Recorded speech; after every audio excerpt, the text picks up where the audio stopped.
The Thanksgiving dinner table went silent when I made the announcement. November 23rd, 2012, 6:47 p.m.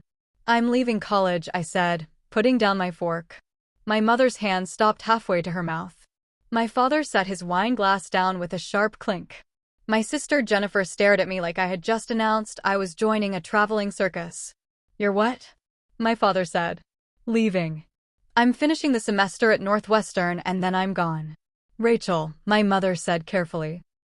Is this some kind of joke? No joke. The paperwork is already done. But you're a sophomore, Jennifer said. You're halfway to a degree. Why would you throw that away? Because I'm absolutely miserable. The words came out louder than I meant them to. I hate my major. I hate sitting in those classes. I'm unhappy and I'm watching your money go down the drain. What you're wasting, my father said, his voice climbing, is your future. Do you have any idea how many students would kill for your spot at Northwestern? Then let one of them have it. Rachel, be reasonable, my mother pleaded. Every college student feels lost sometimes. That doesn't mean you just quit. I'm not quitting. I'm picking a different road. What road? Jennifer demanded. Leaving school to do what? Pour coffee at Starbucks? Sleep on our couch? I'm relocating to New York. I have a job lined up as an editorial assistant at a publishing house. An editorial assistant? My father laughed, but there was no warmth in it. That's just a fancy name for a secretary. Rachel, you're tossing away a Northwestern degree for an entry-level job that might pay $30,000 a year. It's a beginning. It's a catastrophe, he cut in. Your sister graduated from Yale, went to law school, and now works at a top firm in Chicago. That's what winning looks like. Not this. Jennifer folded her arms and leaned back. I worked my tail off to build a career. I did everything right. And you're just going to throw away your education because you're a little uncomfortable? That's weak. Jennifer, my mother said softly. No, Mom. Someone has to say it. Rachel has always looked for the easy way. High school was too hard, so she did community college first. Now university is too hard, so she's quitting. When are you going to grow up and finish something? I did finish community college. With a 3.2 GPA, she said. Barely. And you only got into Northwestern because you wrote some sob story about being a late bloomer. That stung because it held some truth. My path hadn't been neat. I struggled in high school, went to community college, then transferred to Northwestern. I had been proud of that journey. My family had tolerated it. This is a mistake, my father said firmly. A huge one. And I will not support you financially through it. I'm not asking you to. Good. Because you'll get nothing from us. No help with rent, no groceries, nothing. You want to make adult choices? Fine. Live with adult consequences. Harold, my mother said, that seems too harsh. She needs to learn, Patricia. She cannot drift through life expecting us to catch her every time she stumbles. I'm not stumbling, I said, my voice shaking. I'm making a decision. A bad one, Jennifer said. You're 20 years old with no degree, no real skills, moving to one of the most expensive cities in the world for a job that probably pays less than minimum wage. You know what that is? Failure. I stood up from the table. I need to go. Rachel, wait, my mother started. I didn't wait. I grabbed my coat and walked out into the cold Chicago night. I moved to New York 3 weeks later with $1,800 in savings and a suitcase full of clothes. The publishing job was exactly as bad as my father had predicted. Editorial assistant at Hartley & Sons Publishing, a small literary house. I made $28,000 a year, worked 60-hour weeks, and my main jobs were filing, getting coffee, and reading slush pile manuscripts that would never see the light of day. My Brooklyn apartment was 280 square feet. The shower was in the kitchen. I could hear my neighbor coughing through the paper-thin walls. I ate ramen 4 nights a week. My family barely spoke to me. My mother called once a month with updates I didn't ask for. Jennifer got engaged. Jennifer made partner track. Jennifer bought a condo. Your sister is doing so well, my mother would say. We're so proud of her. The message was clear. Unlike you. Jennifer called exactly once in those first 6 months. I heard you're living in some shoebox in Brooklyn, she said. Mom worries about you. I'm fine. Are you? Because from where I stand, it looks like you made a terrible mistake and you're too proud to admit it. I'm happy, Jennifer. You're 20 years old making less than minimum wage when you count your hours. That's not happiness. That's delusion. She paused. Look, it's not too late. You could go back. Re-enroll. Get your degree. Stop embarrassing the family. Embarrassing the family? Yes, Rachel. Embarrassing us. Do you know what I tell people when they ask about you? I have to say my sister dropped out of college to work in publishing. Do you know how that sounds? Like I'm following my passion? Like you're a failure. Like our family couldn't produce two successful children. She hung up before I could answer. That was the last real conversation we had for 12 years. But I wasn't failing. Not truly. The publishing job was brutal, but I was learning. How books were acquired, edited, marketed. How the whole industry worked. I read manuscripts until my eyes burned, learning what made good writing, what made stories sing. After 2 years, I was promoted to assistant editor. After 4 years, associate editor. After 6 years, senior editor. I built a reputation for finding new talent. 3 of my authors won major literary awards.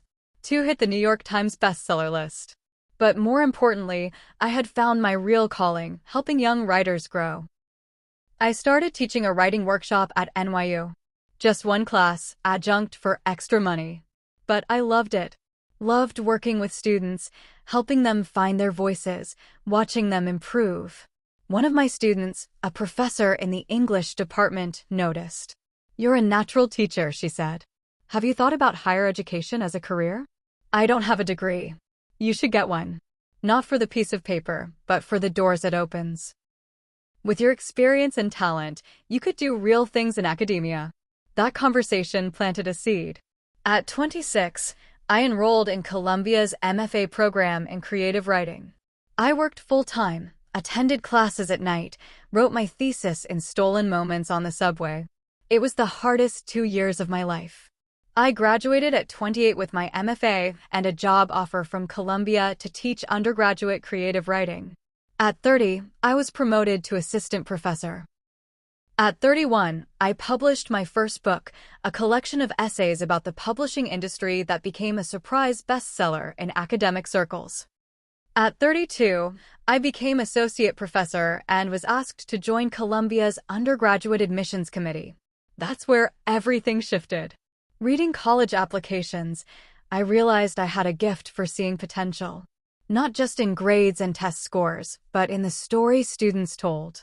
In the struggles they had overcome. In the unique perspectives they carried. I could see the students who would thrive. The ones who would contribute something meaningful. The ones who just needed someone to believe in them. Like me all those years ago. When Yale reached out about their Dean of Admissions position, I almost didn't apply. You should do it, my department chair said. You were made for this. And Yale as well, it's Yale. I applied. 6 interviews later, they offered me the job. Dean of Undergraduate Admissions at Yale University. At 32 years old, I was one of the youngest deans in the Ivy League. The irony was not lost on me. The college dropout was now deciding who got into one of the world's most prestigious universities. I moved to New Haven in August 2024. My mother called to congratulate me. The first time she had called in 3 years. Dean at Yale, she said. That's wonderful, Rachel. Your father will be so proud. Will he? Silence. He's trying. He asks about you. Does Jennifer? More silence. Your sister is very busy. She is Amanda now, you know. She's 16. Such a bright girl. Amanda. My niece. I had seen her exactly 3 times. Once as a baby, once at age 5, once at age 10.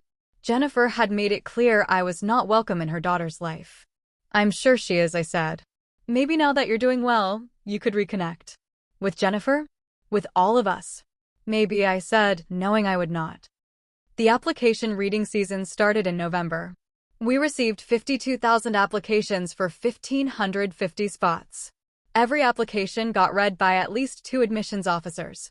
As dean, I personally reviewed thousands of them, including all the borderline cases and special circumstances. It was exhausting work. Reading applications from brilliant students who had overcome incredible odds. Students who had started nonprofits, conducted research, won international competitions. Students who had survived poverty, violence, loss. Most of them we would have to reject. That was the hardest part. I was in my office on a Friday evening in January 2025, reviewing a stack of applications from the Chicago area. My eyes were tired. I was on my fourth coffee of the day. Then I saw the name, Amanda Chin. My sister's married name was Chin. Her husband, David Chin, the corporate lawyer she had married 11 years ago. My hands started trembling. I opened the application. Amanda Chin, age 17. Northbrook High School, Northbrook, Illinois. GPA 4.0 unweighted. SAT 1,570. Valedictorian. National Merit Finalist. Captain of Debate Team. Volunteer at a local literacy nonprofit. Impressive. Very impressive. She had applied as a prospective English major. Wanted to be a writer. I scrolled to her personal essay. The prompt was to reflect on a time when you faced a challenge or obstacle. What did you learn? I started reading. My family does not talk about my Aunt Rachel. I grew up hearing whispers. How she dropped out of college, how she threw away her opportunities, how she became the family embarrassment. My mother would shake her head whenever someone asked about her sister. Rachel made her choices, she would say. Bad choices. For years, I thought my aunt was a cautionary tale. A warning about what happens when you quit, when you disappoint your family. My mother used her as an example whenever I complained about school. Do you want to end up like Rachel? She would ask. Working some dead-end job because you could not finish what you started? The lesson was clear. Rachel was a failure. Our family's black sheep. The one we had overcome. Then when I was 16, I Googled her. I stopped reading. Closed my eyes. This was my niece's college essay. About me. About how I was the family failure. I should step away. Pass this application to another admissions officer. That would be the ethical move. But I kept reading. I expected to find nothing. Or worse, confirmation of the family story. Some sad Facebook profile, maybe a LinkedIn showing a series of unremarkable jobs. What I found instead shocked me. Dr. Rachel Chin. MFA from Columbia. Published author. Professor. And now Dean of Undergraduate Admissions at Yale University. My failure aunt was the Dean of Admissions at Yale. I sat in my bedroom staring at her faculty photo. My entire worldview cracking. Everything my mother had told me was wrong. Rachel had not failed. She had succeeded spectacularly. I started researching further. I found her book. I read every interview she had given. I learned about her path. Community college, Northwestern dropout, publishing, MFA, professorship, Yale. It was not a traditional path, but it was a successful one.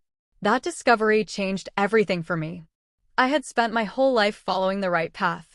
Perfect grades, perfect test scores, perfect everything. I had done exactly as expected because I was terrified of becoming like Rachel.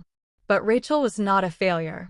She was someone who had the courage to choose her own path despite everyone telling her she was wrong. Someone who built success on her own terms. I was crying now. Tears running down my face, dripping onto the application pages. This essay is not about overcoming an obstacle. It is about discovering that what I thought was an obstacle was actually an inspiration. My Aunt Rachel taught me that success is not about following someone else's blueprint. It is about having the courage to write your own story, even when the people who should support you tell you that you are making a mistake. I want to study creative writing at Yale. I want to learn from professors who think differently, who value unconventional paths. I want to have the courage to pursue my passions even if they do not fit someone else's definition of success. I want to be like my Aunt Rachel, the failure who became a dean. I set down the application and put my head in my hands. For 12 years, I had built a life without my family. I had convinced myself I did not need their approval, their recognition, their love. And here was my niece who I barely knew writing about me like I was her hero, calling me an inspiration. defending me to an admissions committee that I sat on. The irony was almost too much. I called my assistant dean, Marcus Washington. I need you to read an application. Family conflict of interest. He came to my office. I handed him Amanda's file. Give me your honest opinion, I said. He read everything. The transcripts, the scores, the recommendations, the essay. Strong applicant, he said. Really strong. The essay is exceptional. Personal, insightful, shows real growth. He paused. The family conflict. Is this about you? Yes. The aunt who is now the dean? That's me. He let out a low whistle. That's heavy. What would you decide if this were your call? I would admit her, he said without hesitation. She is qualified on paper. But more than that, this essay shows exactly the kind of student we want. Someone who questions assumptions, who values different paths to success. He handed the file back. But you cannot be the one to decide. You know that. I know. Do you want me to take it to committee? Yes, I said. Take it to committee. But Marcus. Yeah. Do not tell them about the family connection. Let them evaluate her on merit. 2 weeks later, the admissions committee met. Amanda's application was flagged for discussion. I recused myself. Marcus found me in my office an hour later. She is in, he said. Unanimous vote. Everyone loved the essay. I let out a breath I did not know I had been holding. That night I did something I had not done in 12 years. I called my sister. She answered on the 4th ring. Hello, Jennifer. It's Rachel. Silence. Then Rachel? Is something wrong? No, nothing's wrong. I need to talk to you about Amanda. Amanda? What about her? Her voice went sharp with worry. She applied to Yale. She did. She applied to 9 schools. We are very proud. She stopped. Wait. You are at Yale now. I am the dean of admissions. More silence. Oh my God, she breathed. Amanda's application. You saw it? I saw it. Rachel, I swear I did not know. We did not apply to Yale because of you. I never thought that, Jennifer. Have you read her essay? No. She would not let anyone read it. She said it was personal. You should read it. Why? What did she write about? Me. Silence. She wrote about me being the family failure, I continued. About how you used me as a warning. About how she Googled me and found out I was not actually a failure.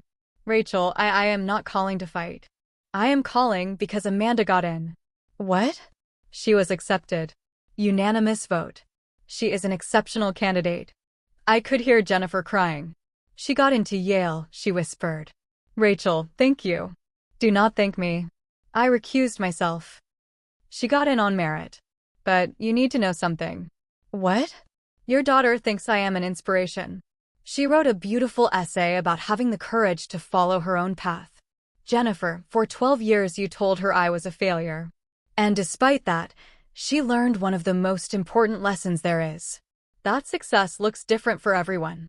I was wrong, Jennifer said, her voice breaking. Rachel, I was so wrong. About you dropping out, about your choices. She stopped. I was jealous. What? I was jealous. You had the courage to walk away from something that was not working. I have spent my entire life doing what everyone expected. The grades, the degree, the job, the marriage, the baby. And I am miserable. I had never heard my sister talk like this. I am a partner at a law firm I hate, she continued. I work 80 hours a week on cases I do not care about. My marriage is barely surviving. You were the smart one, Rachel. You figured out what you wanted. I just did what I was told. And now my daughter sees you as the role model instead of me. Jennifer. No, it is true. And it should be true. You built something meaningful. You changed your niece's life without even knowing her. Her voice dropped to a whisper. I am sorry for everything I said. For calling you a failure. For keeping you away from Amanda. You were never the family embarrassment. I was just too blind to see. Do you think, Jennifer asked hesitantly, that Amanda could meet you before she makes her college decision? I would like that. 3 weeks later, Amanda visited Yale on an admitted student's day. We met for coffee. She walked in at 2 o'clock exactly. Tall, with Jennifer's features, but something else in her expression. Something thoughtful. She saw me and stopped. Aunt Rachel. Amanda. Hi. We sat down. So, she finally said, you read my essay. I did. I am sorry if that was awkward. I did not know you were the dean when I wrote it. Do not apologize. It was a beautiful essay. She looked down at her coffee.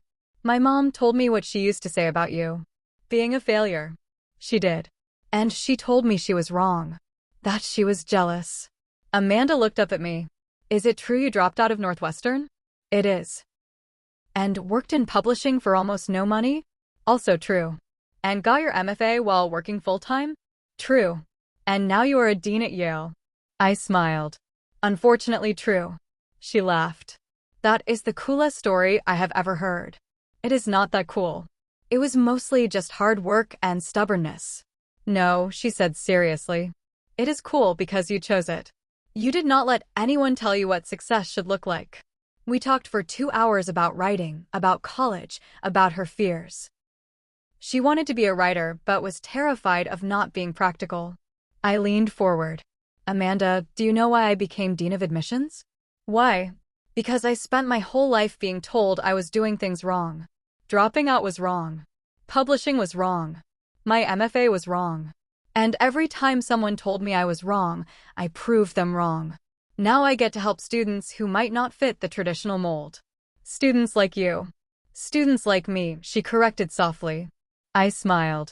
Yeah, she chose Yale. Enrolled as an English major with a concentration in creative writing. I made arrangements to meet with her once a month. My relationship with Jennifer improved slowly. Phone calls every few weeks, then every week. She started divorce proceedings that summer. I would rather be a single mom than stay in a loveless marriage, she told me. She cut back her hours at the firm. My parents reached out too. Awkward emails, then phone calls. We were wrong, my father said stiffly during our first real conversation in 12 years. We should have supported you. Thank you, I said, because what else could I say? They came to visit in October. I gave them a tour of campus. My father stood in my office looking at my diplomas on the wall. I am sorry, he said quietly. I called you a failure. I was wrong. You were scared, I said. You wanted me to have security. I understand that now. But you found security anyway. Just differently than we expected. That night we had dinner. Me, my parents, Jennifer, Amanda. The first time we had all been together in 12 years. It was awkward. There were silences. But there was also laughter. At one point, Amanda leaned over to me. Thank you, she whispered. For what? For being you. For showing me it is okay to be different. I squeezed her hand. Later, walking back to my apartment, my phone rang. Unknown number. Dr. Chin? This is Sarah Martinez. I am a high school senior in Arizona. My counselor gave me your email. I read your book. I am thinking about dropping out of my dual enrollment program. Everyone says I am making a mistake. I smiled, remembering another student 12 years ago. Tell me about it, I said. We talked for 45 minutes about her situation, her goals, her fears. So what do I do? She finally asked. I cannot tell you what to do, I said. But the traditional path works for a lot of people. It is not the only path. If you have a clear vision and you are willing to work hard, there are other ways to succeed. Did you regret it? Dropping out? I thought about the tiny Brooklyn apartment, the ramen, the family rejection, the years of struggle. Not for a second, I said. After we hung up, I sat on my couch thinking about that Thanksgiving dinner 12 years ago. About walking out into the cold Chicago night, terrified and alone. About being called a failure by the people who were supposed to love me. About building a life anyway. My phone buzzed. A text from Amanda. Thanks for dinner. Love you, Aunt Rachel. Red heart. I stared at those words. Love you. When was the last time a family member had said that to me? I typed back, love you too, kiddo. The next morning, I was back in my office reading applications. Another year, another 50,000 students hoping for 1,550 spots. I read each application carefully, looking for the straight-A students, yes, but also looking for the unconventional ones. The ones who had struggled. The ones who had taken different paths. The ones who reminded me of myself. Because I knew what it felt like to be told you were doing everything wrong. I knew what it took to prove everyone wrong. And I knew that sometimes the students who looked like failures on paper were actually the ones who would change the world. I picked up one application. A student who had started at community college, transferred twice, had a 3 for GPA, but exceptional letters and a powerful essay about overcoming homelessness. Most committees would reject this student immediately. The GPA was too low. The path was too messy. But I saw something else. I saw resilience. Determination. Someone who had succeeded despite impossible odds. I picked up my red pen and wrote at the top of the application, strong admit. Committee review recommended. That student would probably get in. Not because of their grades, but because I knew something most people did not. Success is not about following the right path. It is about having the courage to walk your own path, even when everyone tells you you are wrong. Even when your own family calls you a failure. Especially then. I thought about Amanda's essay. The line that had made me cry. My family overcame nothing. They simply failed to see that Rachel was succeeding in ways they could not understand. For 12 years. I had thought my family's rejection had broken something in me. But maybe it had actually freed me. Freed me to build the life I wanted, not the life they expected. Freed me to define success on my own terms. Freed me to become the person who could help other students do the same. The college dropout who became a dean. The family failure who changed lives. I smiled and reached for the next application.